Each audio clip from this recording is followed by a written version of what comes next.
नमस्कार दोस्तों। जब आप रेलवे का सफ़र करते होंगे तो खिड़कियों से ये रेलवे का नज़ारा देखते होंगे। दिखाइए रेलवे का नज़ारा। इन नज़ारों को इतना सुरक्षित रखने का काम कौन करता है? आज मैं ऐसी ही किसी शख्सियत से मिलाने जा रहा हूँ आपको, जो इन ट्रैक को, इन पटरियों को सुरक्षित रखते हैं। और हमारे साथ है हमारे मनोज भैया, जो कि गैंगमेट है। स्वागत है मनोज भैया आपका बहुत बहुत हमारे। धन्यवाद आकाश भाई। दोस्तों, आज हम आपको बताएंगे एक रेलवे मैन की ज़िंदगी के बारे में। और हम जो बात कर रहे हैं आज रेलवे में, वो है रेलवे का ट्रैकमैन। इसी कैडर से अपने एक सीनियर साथी, जो कि हमारे मनोज जी तो मेट है, उनसे जानेंगे रेलवे की ज़िंदगी के बारे में और क्या होता है रेलवे में और क्या क्या इनका एक्सपीरियंस है। तो आइए शुरू करते हैं। बहुत बहुत धन्यवाद भैया, आप हमारे इस इंटरव्यू में आए, लोग जान सके कि रेलवे की ज़िंदगी कैसी होती है। सबसे पहले आप मुझे अपने बारे में बताएं, आपने रेलवे कब ज्वाइन किया और तब से अब तक का सफ़र आपका कैसा रहा? नमस्कार आकाश भाई, मेरा नाम मनोज कुमार है और इस वक्त मैं रेलवे में एक गैंगमैट के पद पर कार्यरत हूँ और 14 जून 2013 की मेरी रेलवे में ज्वाइनिंग है जी और मैं एक ट्रैकमैन के पद पर भर्ती हुआ था जी 2013 में। जी लगभग रेलवे में काम करते हुए 12.5 साल मुझे हो चुके हैं जी और बहुत एक अच्छा लगता है कि हम रीढ़ की हड्डी कहे जाने वाले एक तंत्र से जुड़े हुए हैं। जी। एक गैंगमेट की जो पोस्ट होती है वो कितने जिम्मेदारी वाली होती है और आपके अंडर में लगभग कितने लोग काम करते हैं? गैंगमेट की पोस्ट एक काफ़ी जिम्मेदारी की पोस्ट है और इसमें गैंगमेट के अंडर में लगभग 15 से 20 तक 25 तक भी आदमी काम करते हैं। अच्छा, ऐसा होता है कि गैंग वाइज बटे हुए होते हैं कि हाँ, गैंग छोटी भी हो सकती है, बड़ी भी हो सकती है, जैसे जिस स्टेशन की रिक्वायर जी उस हिसाब से गैंग की स्ट्रेंथ रहती है। क्योंकि रेलवे में जो एक इंचार्ज का पद है वो सबसे छोटा पद मेट का है। उसके बाद जेई, PWI, SSC, ADN और आगे तक बढ़ते चले जाते हैं। 10-12 जो साथी कर्मचारी रहते हैं उनके साथ तालमेल बना के रखना जी जी जी और रेलवे का रख रखाव रखना, तो थोड़ा ये हो जाता है कि जिम्मेदारी का पद है। आपका रोजाना का ड्यूटी का शेड्यूल कैसा होता है? हमारा जो सेक्शन इंचार्ज होता है वो वे डिसाइड करते हैं। हमें सुबह सेक्शन इंचार्ज से प्रोग्राम मिलता है जी। जैसे भी हमें मैनुअल मिलता है डेली का, उस हिसाब से हम काम करते हैं। जी। आपका जो ड्यूटी होती है वो बिल्कुल फिक्स होती है या बदलता रहता है? नहीं, फिक्स कुछ नहीं है। आप देख रहे होंगे कि रेलवे की पटरी है जी, इनका मेंटेनेंस अलग तरीके से है जी।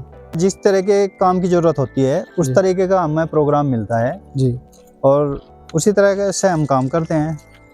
ये प्रॉपर मेंटेनेंस का काम है, तो जैसे भी जिस काम की ज़रूरत पड़ेगी वही काम करेंगे। इसलिए ड्यूटी का शेड्यूल फिक्स नहीं है कि डेली एक ही काम रहेगा, काम तो डेली चेंज होते रहते हैं। अच्छा मनोज जी, बहुत से लोग पूछते हैं कि जब 100-110 की स्पीड में ट्रेन आती है तब आप लोग कैसे अलर्ट होते हैं, कैसे आप अपने आप को सेफ रखते हैं? जैसे हम लक्सर में हैं जी, तो अपलाइन जो होगी उसमें ट्रेन रुड़की की साइड जाएगी। अच्छा। डाउन जो होगी रुड़की से इसमें ट्रेन आएगी। तो हम ये देख लेते हैं कि हम किस लाइन में काम कर रहे हैं, अच्छा। अप लाइन में जी, या जी, डाउन लाइन में। जी फिर हम उसमें देखते हैं कि हम सिग्नल के अंदर है या बाहर है। जी अगर सिग्नल हमारे आसपास है तो हम सिग्नल देख लेते हैं कि सिग्नल अभी ग्रीन है, रेड है, तो उससे हमें पता लग जाता है कि ट्रेन का मूवमेंट अभी है या नहीं है। जी। अगर हम ब्लॉक सेक्शन में होते हैं तो उसके लिए हमें थोड़ा अलर्ट रहना पड़ता है। एक आदमी को प्रॉपर ट्रेन की मॉनिटरिंग के लिए रखा जाता है कि वो केवल ट्रेन की देख रेख करेगा और बाकी आदमी काम करेंगे। जी जी। मनोज जी, हमने सुना है कि रेलवे में जो ट्रैक के फ्रैक्चर होते हैं ये जाड़ों में ज़्यादा होते हैं, इसका कारण क्या होता है? रेलवे की पटरी के बीच में थोड़ा गैप रखते हैं, वो इसीलिए रखते हैं कि गर्मियों में जो रेल है वो बढ़ती है, कोई भी लोहा हो थोड़ा बढ़ेगा और सर्दियों में सुकड़ेगी। तो सुकड़न के कारण अगर कहीं भी वीक पॉइंट होगा तो सुकड़न के दौरान वो टूट जाएगा। लेकिन उससे बचाव के लिए अब रेलवे ने ऐसी चीजें इम्प्रूव कर रखी है, उसमें गैप उसका एडजस्ट हो जाता है और कहीं कहीं बीच बीच में थोड़ा वो कट भी छोड़ देते हैं उस पर स्प्लेट बांध के।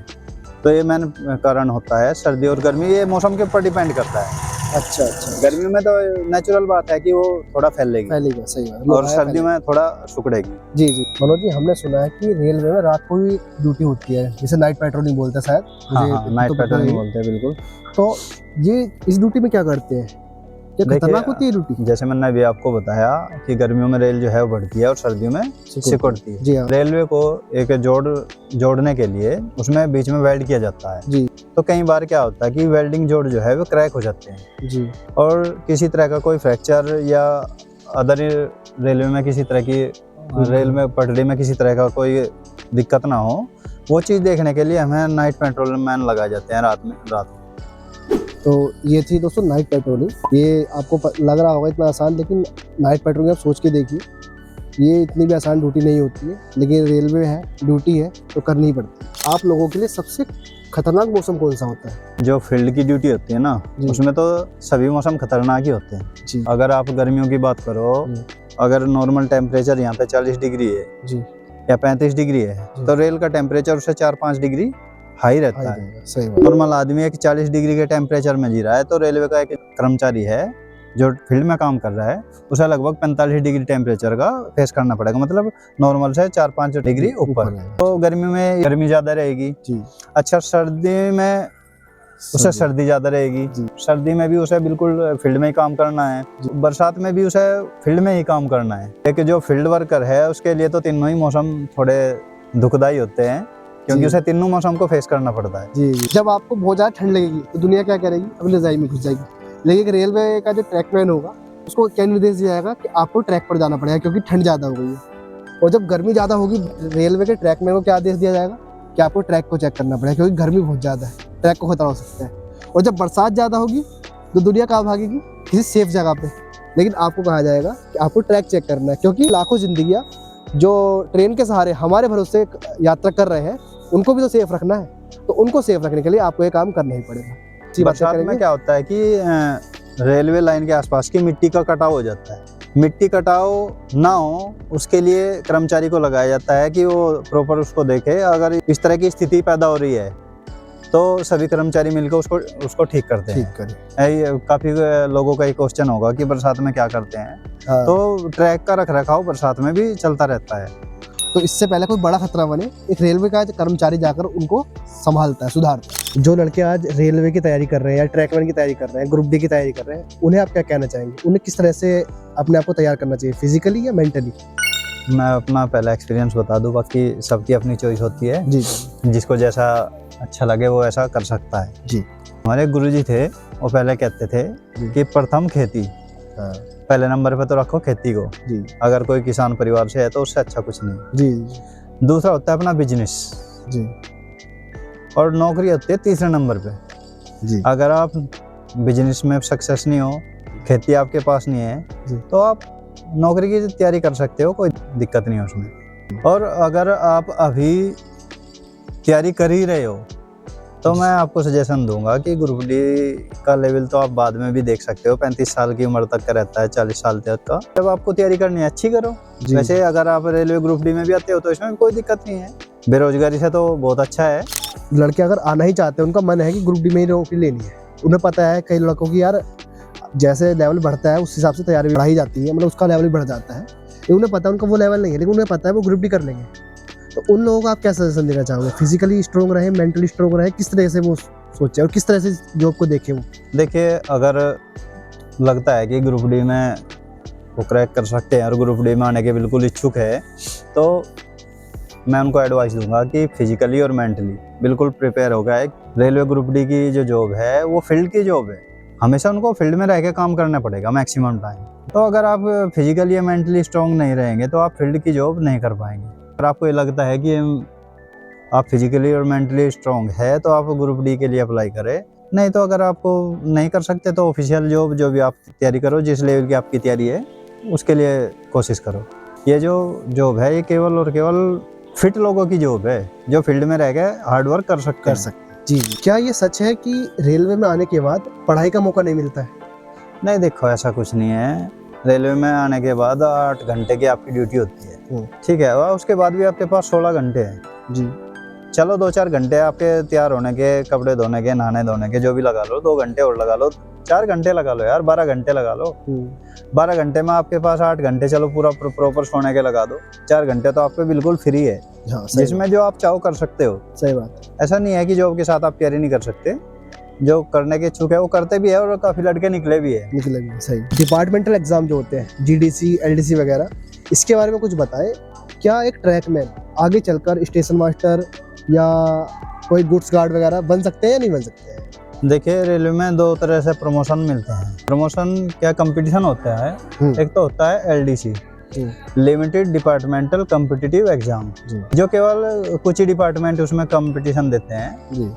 और एक होता है GDC, general departmental competitive exam. Railway के जितने भी कर्मचारी है वो सभी उसमें पार्टिसिपेट करते हैं और जब ये अपना नंबर निकाल सकता है वो जीडीसी के थ्रू जल्दी स्टेशन मास्टर गार्ड वगैरह बन सकते हैं।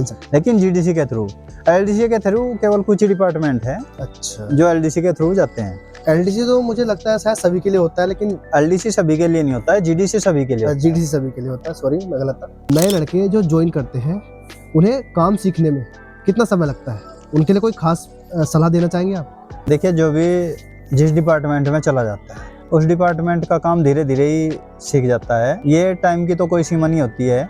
कुछ लड़के ऐसे हैं कि जिनको एक बार बता दिया काम कैच कर लिया, कुछ ऐसे है कि धीरे धीरे सीख रहे। और काम की कोई उम्र नहीं होती, कभी भी सीखा जा सकता है। जी जी। और काफी काम ऐसे हैं कि जिसमें आज तक हम भी नहीं परफेक्ट है और कोई भी परफेक्ट नहीं है। जी जी सही बात। तो काम तो जैसे आपके सामने आएगा, प्रैक्टिस में रहोगे धीरे धीरे सब सीख तब सीखते रहेंगे। जी जी सही बात सही बात। अच्छा, इसका मतलब ये है कई लोगों को ये लगता होगा ग्रुप डी में आए तो बिल्कुल बुद्धि का काम नहीं है, लेकिन ऐसा नहीं है। आप जहाँ भी जाएंगे, जिस भी जॉब में जाएंगे भाई, आपको अगर मेंटली आप सही है तो आप किसी भी काम को करने में जल्दी सक्षम हो जाएंगे। ठीक है, ग्रुप डी में भी है तो इसमें भी दिमाग का खेल होता है थोड़ा सा। रेलवे अपने एम्प्लॉय को क्या क्या सुविधाएं देती है जो इस जॉब को खास बनाती है? रेलवे एम्प्लॉय को सुविधाएं काफ़ी है। जैसे आपका फ्री मेडिकल, जी, रेलवे हॉस्पिटल के थ्रू फ्री मेडिकल आपका है। हाँ। आपकी फैमिली का है। फैमिली से मतलब आपके बीवी बच्चे, अगर आपके फादर नहीं है तो मम्मी का हो सकता है, और मम्मी नहीं है तो पिताजी का हो सकता है। अच्छा। दूसरा आते ही आपको रेलवे में क्वार्टर मिल जाता है, रेलवे पास मिलता है। रेलवे पास सही है। जिन कर्मचारियों की सर्विस 5 साल तक होती है उनको तो साल में एक पास मिलता है जी। और वो 4 महीने के लिए वैलिड होता है। फिर 5 साल के बाद उनको 3 पास अलाउ हो जाते हैं जो 4-4 महीने के लिए वैलिड रहते हैं। तो रेलवे पास का मतलब यही तो है कि आप फ्री यात्रा कर सकते हो उस पास के द्वारा? हाँ, उस पास के द्वारा फ्री यात्रा कर सकते हैं। आपके पास पास नहीं है तो ऐसा नहीं है कि आप यात्रा कर सकते हैं। हाँ, तो उसका आपको फिर आप एक जनरल यात्री की तरह हो जाते हैं और आपको भी टिकट करा के जाना पड़ता है। बिल्कुल बिल्कुल बिल्कुल। मनोज जी, कोई ऐसा किस्सा है आपके पास जो आपने अपनी होशियारी से बड़ी दुर्घटना होने से रोक लिया हो? देखिए, जब हमारी ज्वाइनिंग हुई थी 2013 में जी, तो उस समय हमारी नाइट की पेट्रोलिंग लगी थी। नाइट पेट्रोलिंग के दौरान मैं और मेरा एक दोस्त था, हमारी ड्यूटी हरियाणा में थी जी। तो एक फ्रैक्चर तो अटेंड किया था हमने, और वो भी हमारे साथी की हेल्प से। जैसे हमने उस टाइम में भी एक ट्रैकमैन था और हमने जो फ्रैक्चर देखा तो पहले हमने अपने मैट को कॉल किया। मैट को कॉल करने के बाद हमने गाड़ी का प्रोटेक्शन किया। वो ज़्यादा बड़ा फ्रैक्चर नहीं था, माइनर था, लेकिन था वो, उससे कोई बड़ा हादसा होने की तो संभावना नहीं थी। लेकिन हम अभी हमारे साथ ही कर्मचारी है यहाँ पे, हरिओम है और एक लड़का है राहुल, शायद 5-6 महीने पहले ही एक ट्रेन का हॉट एक्सल हुआ था और उन्होंने उस ट्रेन को झंडी दिखा करके रोक दिया था और उसके लिए उन दोनों लड़कों को जीएम अवार्ड भी मिला था। जी जी जी। तो होता रहता है, जो फील्ड में ड्यूटी करते हैं जी, सभी रेलवे का प्रोटेक्शन करते हैं। देखिए दोस्तों, ये बड़ी घटना जो होती है उन्हें अगर पहले से पहले रोक दिया जाता तो उसका एहसास नहीं होता है, लेकिन आप थोड़ा सा फील करके देखिए, अगर हम जैसे कोई कर्मचारी इन घटनाओं को होने से पहले ना रोके तो कितनी बड़ी घटनाएं घट सकती है। अगर एक मालगाड़ी का डीरेलमेंट भी हो जाता है तो ये रेलवे को लाखों करोड़ों का नुकसान होता है और आवाजाही बाधित होती है अलग से। रेलवे में सेफ्टी फर्स्ट का नारा दिया जाता है, आप लोग इसे कैसे फॉलो करते हैं? रेलवे में सेफ्टी फर्स्ट का नारा दिया जाता है, वो बिल्कुल सही बात है। रेलवे को देश की रीढ़ की हड्डी कहा गया। किसी तंत्र की रीढ़ की हड्डी कमजोर होगी तो वो तंत्र चल नहीं पाएगा। सेफ्टी फर्स्ट हम लेके चलते हैं, और अगर कर्मचारी थोड़ी भी लापरवाही करे तो एक बड़ा हादसा हो सकता है। उसमें हमारा भी परिवार हो सकता है, आपका परिवार हो सकता है, किसी का परिवार हो सकता है। सही बात। नुकसान की तो भरपाई कोई भी कर सकता है, लेकिन किसी के परिवार में जो क्षति हो गई उसकी भरपाई तो कोई नहीं कर सकता। सही है। इसलिए सभी कर्मचारी जो है रेलवे के वो सतर्क रहकर ड्यूटी करते हैं, जिससे किसी तरह के हादसे को रोका जा सके। क्या कभी ऐसा हुआ है कि आप बड़े त्योहार पे घर ना जा पाए हो? हाँ, ऐसा तो होता ही रहता है अक्सर। होली दिवाली पे कई बार ऐसा हुआ है कि नहीं जा पाएगा। अच्छा, अगर आपके पास प्रॉपर आदमी अवेलेबल है, कर्मचारी अवेलेबल है, तो आपको छुट्टी मिलने की संभावना है, नहीं तो नहीं जी है। रेलवे का जो काम है, ये रेल 24 घंटे चलती है। सही बात। तो अधिकतर कर्मचारियों का यहाँ पे ऐसा हो जाता है कि त्योहार पे नहीं जा पाते। अच्छा, जब आप रेलवे की यूनिफॉर्म पहनते हैं और जब निकलते हैं साइड पे, तब आपको कैसा महसूस होता है? देखो आकाश भाई, यूनिफॉर्म कोई भी हो, हाँ। वो एक अपने कमाई है जी। उस चीज को हर कोई नहीं पहन सकता। जी जी, सही बात है। पर जो आपने अपनी मेहनत से कमाई है, उसका तो हाँ मजा है, सही बात। उसका एक मजा अलग होता है और जी। उसमें प्राउड भी होता है। जी जी। पहली सैलरी कितनी थी? मैं 2013 में जब लगा था, उस टाइम 13,500 मेरी सैलरी थी। अच्छा, और अब सैलरी कितनी है? अब तो काफी ठीक है। आपको सबसे ज्यादा डर कब लगता है? डर तो वैसे नहीं लगता, क्योंकि नौकरी करनी है तो डरना क्या। आपका ड्यूटी के दौरान सबसे अच्छा टाइम कौन सा होता है? Lunch time? नहीं नहीं, सभी साथियों के साथ जब रहते हैं सारा टाइम अच्छा ही होता है। कर रहे हैं इस स्टेशन की कोई खास बात? हाँ, ये लक्सर जो स्टेशन है, ये उत्तराखंड का सबसे बड़ा जंक्शन है और पूरे उत्तराखंड को इसने कनेक्ट कर रखा है। इधर आप देखो तो रुड़की यहाँ से ट्रेन जा रही है, हरिद्वार देहरादून यहाँ से ट्रेन जा रही है, मुरादाबाद यहाँ से ट्रेन जा रही है जी। तो अपने आप में एक अहमियत है इस स्टेशन की। मनोज जी, आपसे बात करने के बाद हमारा रेलवे कर्मचारियों के प्रति नजरिया बदल गया।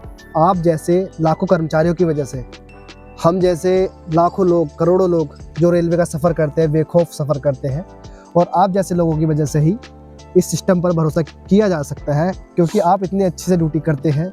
इसी वजह से ये इतना बड़ा परिवार जो रेल परिवार है अच्छे से चल रहा है। तो ये थे हमारे मनोज जी, और बहुत बहुत धन्यवाद आपका जो आपने अपना इतना कीमती समय दिया और रेलवे के बारे में अच्छी से अच्छी और बहुत बेहतरीन जानकारी दी। Thank you. धन्यवाद आकाश भाई। ये तो रेल का एक तंत्र है और इसमें सभी कर्मचारी कोई भी हो, सब जिम्मेदारी से बंधे हुए हैं। और अगर आपका भी सपना है रेलवे ग्रुप डी में नौकरी करने का, तो घबराइए मत, आप दिल खोल के आ जाइए। और आपको आना है तो आइए, आपका स्वागत है भारतीय रेलवे में।